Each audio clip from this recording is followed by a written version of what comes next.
Let me help you. Okay. You want to help me with my double-breasted suit? Yeah. Nashville is famous for making stars, but not every country legend fits the mold.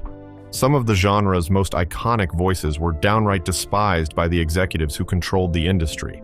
They were too rebellious, too outspoken, or just too original for the Nashville machine. Here are 20 country legends who ruffled feathers, broke rules, and were hated by the very people who were supposed to make them famous. Number 20, Johnny Cash. In the 1950s and 60s, Nashville had a formula: smooth, radio-friendly songs that kept country music polite and marketable. Johnny Cash didn't fit that mold. From the moment he walked into Sun Records, his sound was too raw, too dark, and far too honest for the executives who ruled Music Row. They wanted clean-cut performers who sang about love and small-town dreams. Cash sang about convicts, addiction, and God's judgment. Songs like Folsom Prison Blues and I Walk the Line made executives nervous. They didn't want country associated with outlaws and sinners. But Cash didn't care. He recorded what he believed in, often ignoring their request to lighten up. By the mid-60s, things got worse. Cash's drug problems became public, and his defiance grew bolder. He wrecked hotel rooms, skipped shows, and once accidentally set fire to a California forest. Executives at Columbia Records wanted him dropped. They saw him as unreliable, unmanageable, and a PR nightmare. Then came his decision to perform inside prisons, a move Nashville's gatekeepers called career suicide. No one wanted a country star fraternizing with inmates, but Cash refused to listen. When At Folsom Prison became a massive hit in 1968, the same people who doubted him were forced to profit from his rebellion. In truth, Nashville didn't hate Johnny Cash because he failed to follow their rules. They hated him because he proved those rules were never necessary in the first place. But behind the fame and glitter, Nashville's music machine was far from kind to its own stars. Number 19, Loretta Lynn. When Loretta Lynn arrived in Nashville in the early 60s, country music was still ruled by men and by tradition. Women were expected to sing about heartbreak and domestic life, not challenge it. But Loretta didn't come from that polite Nashville world. She came from the coal mining hills of Kentucky, with a voice full of grit and stories that didn't hide behind metaphors. Her songs hit nerves. Don't Come Home a-Drinkin', with Lovin' on Your Mind, was considered too aggressive for a woman to sing. The Pill, her 1975 anthem about birth control, was outright banned by dozens of radio stations. And when she released Rated X, Nashville executives begged her to tone it down. She refused. To them, Loretta was dangerous. She was talking about women's independence, sexuality, and double standards at a time when that simply wasn't done in country music. Behind closed doors, executives worried she'd alienate the conservative base that kept Nashville's machine running. They told her to soften her lyrics. Instead, she made them sharper. Every time they tried to censor her, the public loved her more. Loretta's honesty came from experience. She'd married at 15, raised 6 children, and lived every word she sang. That authenticity was her power. While Nashville tried to control the image of what a lady in country music should be, Loretta Lynn forced them to face the truth. Women were living these stories, and they deserved to be heard. Number 18, Waylon Jennings. By the late 1960s, Waylon Jennings had had enough. He'd come to Nashville chasing the same dream as every young artist, to make great country music. But instead, he found an industry that cared more about formulas than freedom. Executives on Music Row controlled everything: the songs, the musicians, even how artists dressed. For Waylon, that system felt like a prison. He hated the Nashville sound, that overly polished, string-heavy production that stripped country of its grit. He wanted something raw, something that sounded like him. But executives told him he didn't understand business. They said country music had to stay safe. The breaking point came when Waylon realized he didn't even control his own recordings. Producers chose the studio musicians, the arrangements, and the final mixes without asking him. They wouldn't let me be me, he later said. They wanted robots. So he rebelled. In 1972, after years of fighting, Waylon won a rare victory: complete creative control over his music. Nashville executives were furious. No one had ever defied them like that. They predicted his career would crash. Instead, the opposite happened. Albums like Honky Tonk Heroes and Dreaming My Dreams became defining works of the outlaw country movement. Waylon Jennings didn't just challenge Nashville's authority, he shattered it. The executives hated him for breaking their system, but country fans loved him for finally making it honest again. Number 17, Merle Haggard. Merle Haggard was never Nashville's idea of a country star. While the city's executives were busy polishing country music for the suburbs, Haggard came from something rawer: hard time, hard work, and hard lessons. Born to poor parents in California's Dust Bowl, Merle's early life was marked by poverty, reform schools, and eventually prison. To the Nashville establishment, that background made him too rough, too risky, and too unpredictable. When he broke out nationally in the mid-1960s with songs like The Fugitive and Mama Tried, executives didn't quite know what to do with him. His lyrics weren't about love and picket fences. They were about guilt, survival, and the kind of pain most country radio stations didn't want to air. He sang from the perspective of ex-cons, drifters, and blue-collar Americans who felt left behind. Nashville's elite preferred tidy stories. Haggard told the truth. Things got worse when he released Okie from Muskogee in 1969. Executives loved its commercial success, but were uneasy about its tone. Some saw it as patriotic. Others thought it was political dynamite during a divided era. Haggard refused to clarify. He said it was just a reflection of how people felt, but that honesty made him unpredictable, and Nashville hated unpredictability. Haggard worked mostly from California, far from Nashville's control. His Bakersfield sound, stripped down and honest, became his rebellion. The industry tried to box him in. Instead, he became a voice for the working class that Nashville never truly understood. Number 16, Willie Nelson. Before he became the face of outlaw country, Willie Nelson was a struggling songwriter in a town that didn't understand him. In the early 1960s, Nashville executives saw him as talented but unmarketable. His voice was too nasal, his phrasing too unconventional, and his songs too introspective for what they called the Nashville sound, a glossy, orchestrated style designed to appeal to suburban America. Executives constantly tried to reshape him. They told him to cut his hair, ditch his beard, and sing more radio-friendly songs. Willie tried to cooperate for a while. He recorded under producers like Chet Atkins, who drowned his simple ballads in string sections and backing choirs. The result? Albums that sounded nothing like him and barely sold. Behind the scenes, Nashville's elite dismissed him as a failed artist. They saw him as too stubborn, too weird, and too unwilling to play the game. Willie's lifestyle didn't help either. He partied hard, smoked openly, and questioned the conservative values that dominated the industry. By 1972, Nashville had given up on him entirely. So Willie packed his bags and moved back to Texas. There, he found the freedom Nashville denied him, creating a raw, authentic sound that spoke directly to working-class fans. When Red-Headed Stranger became a hit in 1975, executives were stunned. The man they'd rejected was now redefining country music. Nashville hated Willie Nelson because he refused to sound like everyone else. The irony? That stubbornness made him a legend. Number 15, Dolly Parton. Before Dolly Parton became a global icon, Nashville didn't know what to make of her. When she first arrived in the city in the mid-1960s, the executives running country music couldn't see past her accent, her big hair, and her unapologetic personality. To them, Dolly seemed too flashy, too rural, and too ambitious for the quiet, girl-next-door image they preferred for female artists. Early in her career, she was constantly told to change, to tone down her looks, to sing softer songs, and to stop writing lyrics that were too personal. She ignored every piece of that advice. Dolly had been writing songs about heartbreak, poverty, and longing since she was a child in the Smoky Mountains. She knew who she was long before Nashville tried to decide for her. Her partnership with Porter Wagoner helped her break into the mainstream, but even that came with friction. Executives didn't want her to leave his show or pursue a solo career. They thought she'd fade without him.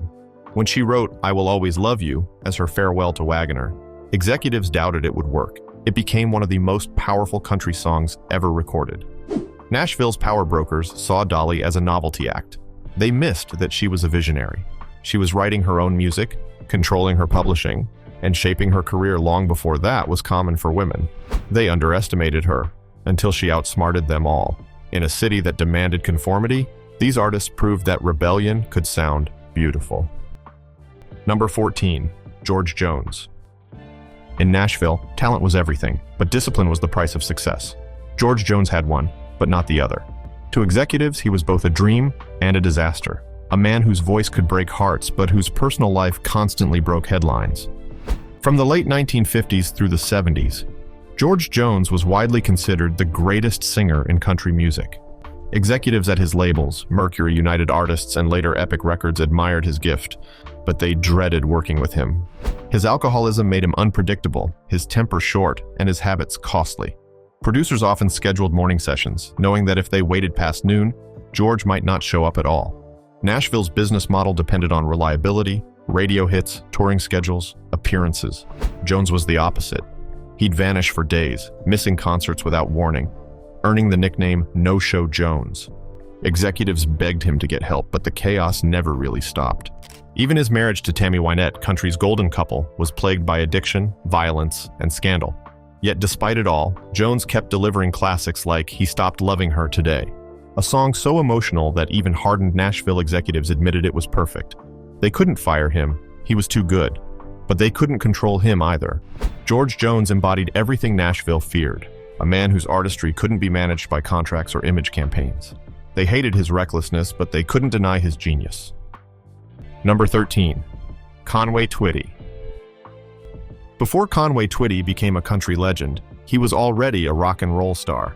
In the late 1950s, he toured alongside Elvis Presley and had a #1 pop hit with It's Only Make Believe. But when he decided to switch to country music in the mid-60s, Nashville's executives weren't thrilled. They didn't trust rock singers, especially one as bold and confident as Twitty, to blend into their conservative, polished system. At first, radio stations refused to play him. Executives whispered that he wasn't country enough, calling him a crossover opportunist chasing trends. But Conway didn't chase anything. He built his own sound, smooth, sensual, and emotionally charged. That's what made him dangerous in Nashville's eyes. His songs weren't shy about romance or desire. Tracks like You've Never Been This Far Before and I'd Love to Lay You Down, the limits of what country radio was comfortable with. Behind the scenes, executives tried to tone him down, fearing backlash from traditional audiences. But Conway knew exactly what he was doing. His deep, seductive voice and confident stage persona attracted a massive following, especially among women. Nashville wanted wholesome. Conway gave them passion. He also insisted on running his own business, his own label, his own publishing, his own tour management. That independence frustrated executives who preferred artists they could control. Nashville loved their talent, but it hated how freely they used it. Number 12. Kris Kristofferson. When Kris Kristofferson arrived in Nashville in the mid-1960s, he didn't look or sound like anyone the industry wanted. He wasn't a farmhand from Tennessee or a honky-tonk regular. He was a Rhodes Scholar, a former Army captain, and a songwriter who quoted philosophy as easily as he wrote verses. Nashville's executives didn't know what to make of him. To them, he was too intellectual, too unconventional, and far too stubborn to fit into the clean-cut image they wanted for their stars. Kristofferson's songs were poetic, complex, and often uncomfortable. Sunday Morning Comin' Down talked about loneliness, hangovers, and disillusionment, subjects Nashville executives thought were too bleak for country radio. He shunned the cheerful formulas that made hits. He wrote about human weakness instead. Many producers passed on his material, calling it unmarketable. He worked as a janitor at Columbia Studios just to stay close to the music scene, slipping his demo tapes to artists who would listen.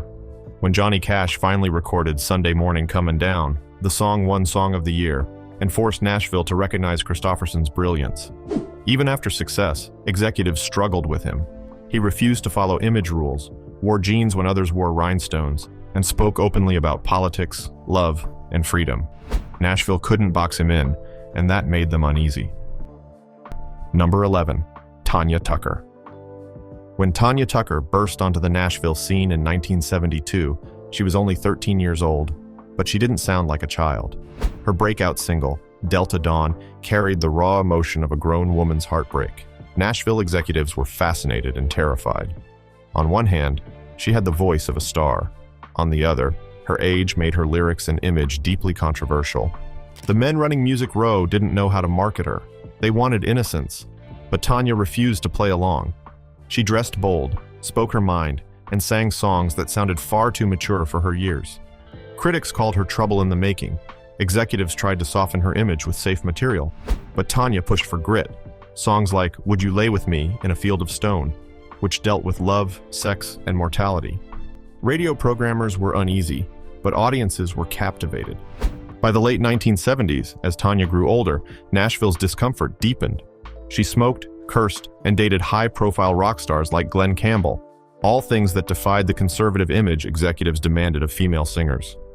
They tried to rein her in, but she wouldn't bend. Tanya Tucker wasn't just a teenage sensation. She was a storm that Nashville couldn't predict. Her defiance paved the way for later generations of bold, independent women in country music. Number 10. Patsy Cline. When Patsy Cline first arrived in Nashville in the mid-50s, she had the kind of voice that could stop anyone in their tracks. Rich, emotional, and unmistakably real. But to Nashville's executives, she was also a challenge. Her sound was raw, and her personality was even bolder. At a time when female artists were expected to be sweet and compliant, Patsy was outspoken, assertive, and determined to take control of her own career. Her first few years in the business were rough. Executives at 4-Star Records refused to let her choose her own material, forcing her to record songs she hated. When she begged to record stronger material, they told her she didn't know the market. She did it anyway. Walkin' After Midnight became her first major hit, proof that her instincts were right all along. Later, when producer Owen Bradley signed her to Decca, he recognized her power, but still pushed her toward the Nashville sound, layering her natural vocals with lush strings and choirs. Patsy often fought back. She wanted the arrangement stripped down, the songs rawer, more country, less pop. Nashville wanted polish. Patsy wanted honesty. Number 9. Reba McEntire. When Reba McEntire first signed with Mercury Records in the mid-70s, Nashville didn't quite know what to do with her. She had the voice, the drive, and the roots, but not the image executives were pushing at the time.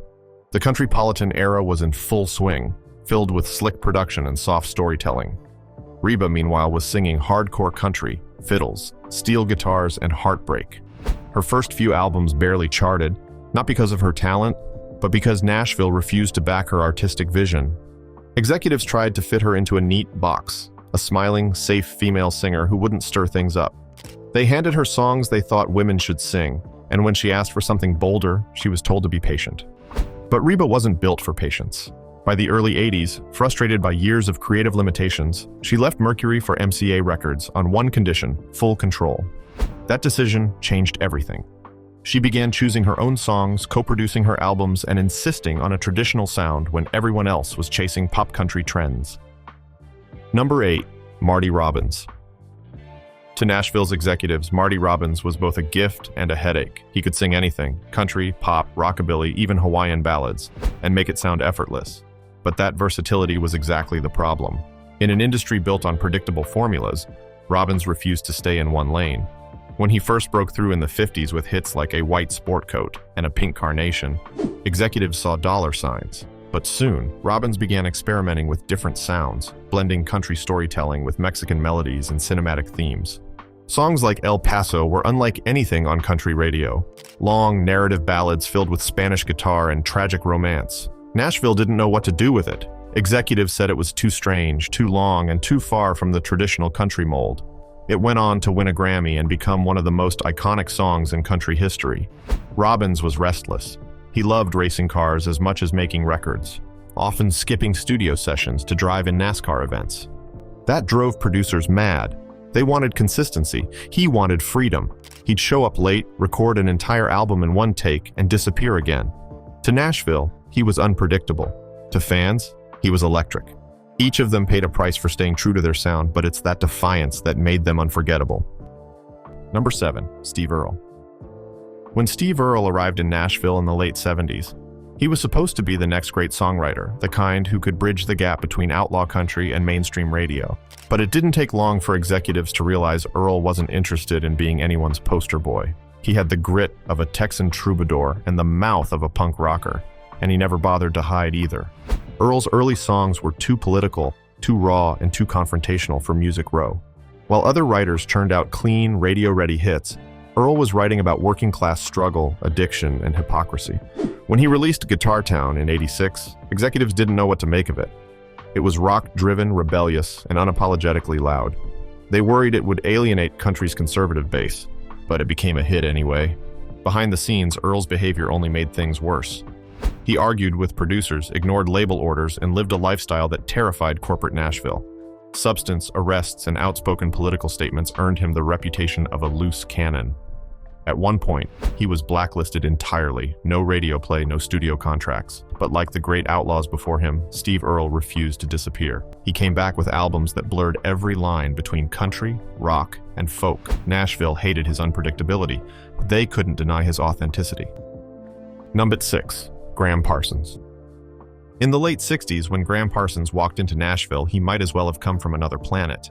He wore rhinestone suits like a country star, but his friends were long-haired rockers from Los Angeles. He called his music Cosmic American, a strange blend of country twang, gospel soul, and psychedelic rock.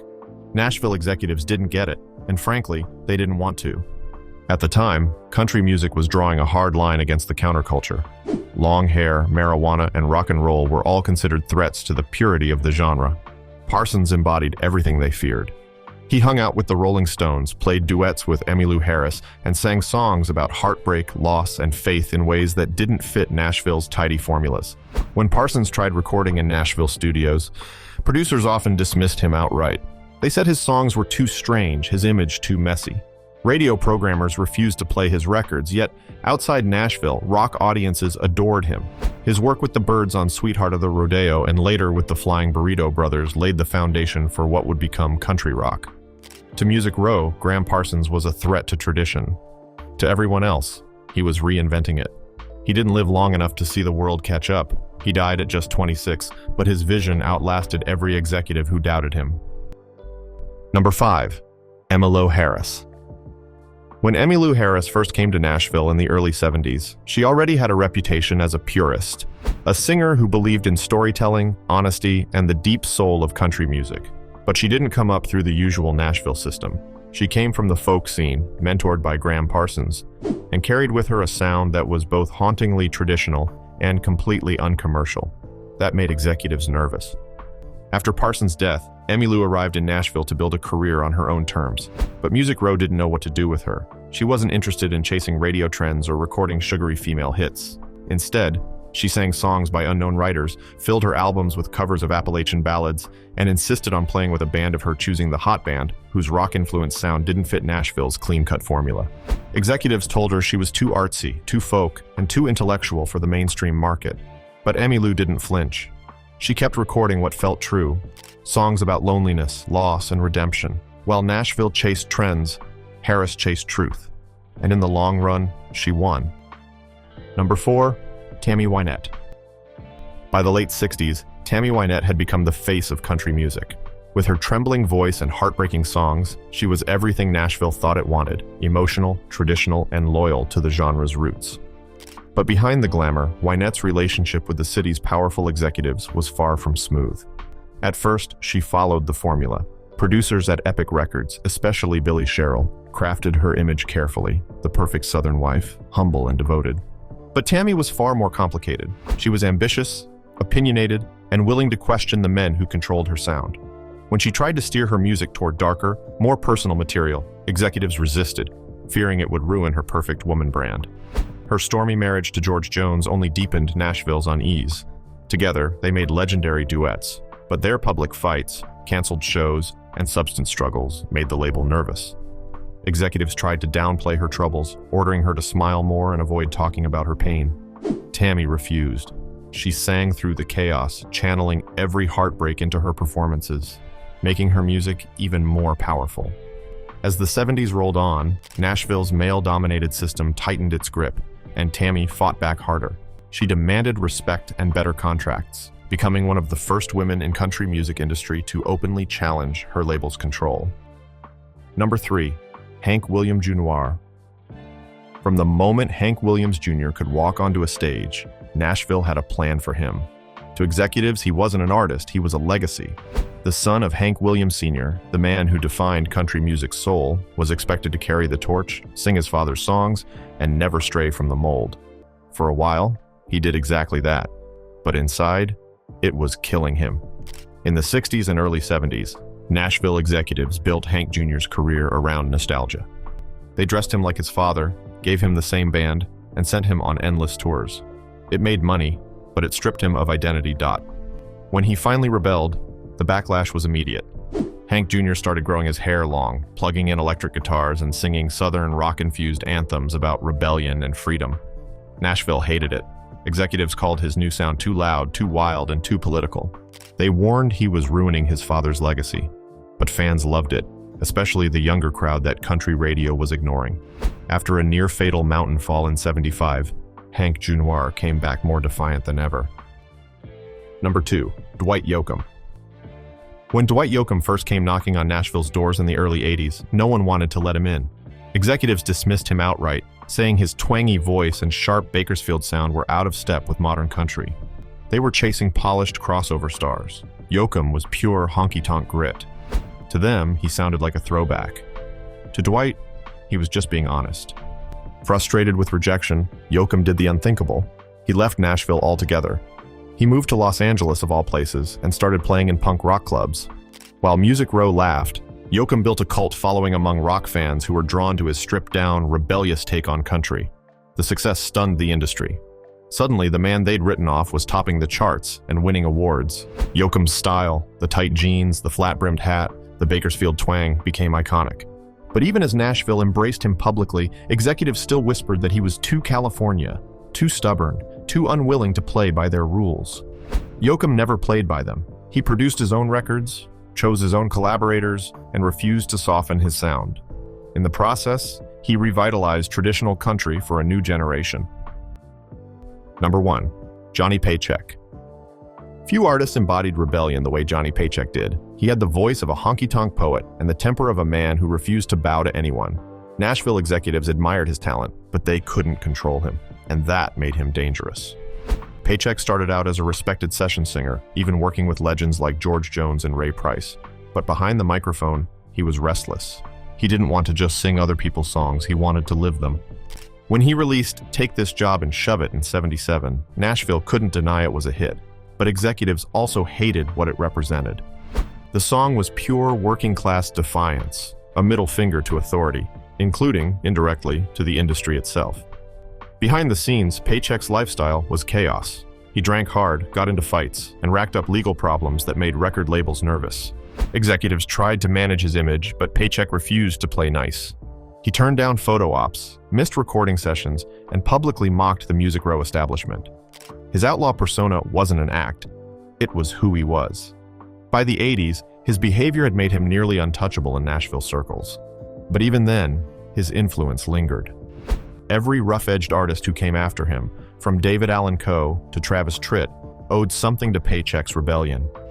If you enjoyed this video, please like and subscribe and click on the next video shown on your screen.